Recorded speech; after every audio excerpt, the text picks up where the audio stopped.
o'g'ilmi, qizmi? Voy kuyov, tabriklayman, o'g'il ekan. O'g'il. Ya, bu qizingizga nima balo bo'lgan? Men unga qiz tug'dirdim-ku. Dada, vaqtsa buzildi. Ketdik, bu ko'p limonad ichamiz. Bo'pti, jirag'ay qizim, o'zlaringiz olib chiqaringizlar. Yo, tavba, nima qizmas o'g'il deb xafa bo'lgan odamni birinchi marta ko'rishim. Dada, ozgina suyanay.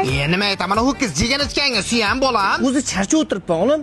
Qizim yana o'tirasizmi, bo'ldi tushasizmi? Yo'q, ichmayman. Xo'p, nerishsiz qilmang, bo'ynimizga botib ketmagan bo'lsa, bo'ldi qizim. Ye, buni qaranglar, qiz tutsan keragi yo'q degan odamga qizimsiz hayotni keragi yo'q bo'lib qopti-ku. Dada, qizim futbolga boraman, ha? Ha, ho'kiz tutsa borasan, zing'illab. Ha, eshitishimcha qizlarning orqasidan yurarmishsizmi?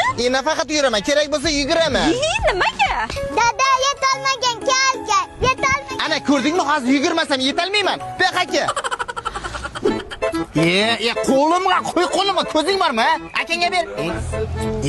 Bitta suv deyiblab qo'yolmaysizlarmi? Ho'kizdek bo'lib, bor qurda ekan. Og'iz ochiqlar.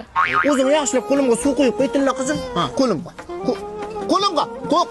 Qo'limga. O, ana bahanada boshim ham toza bo'ldi. Asal qizim, turg'ib bitgan foyda. Uncha ko'plar turasiz bu oshnangizning o'g'lingizdan nima farqi bor? Farqi qiz bola otaga, o'l bola xotinga mehribon bo'ladi-da. Tilla qizim, shikolat abirsam yeysanmi? Ha, yeyman. Kichcha sen ham yeysanmi? Yo'q, yemayman. Ha, to'g'ri qilasiz yemang. Siz shundoqam dadamdan birini yedingiz. Ayang buni tanavasa ham qizing seni dadang tuqqanda.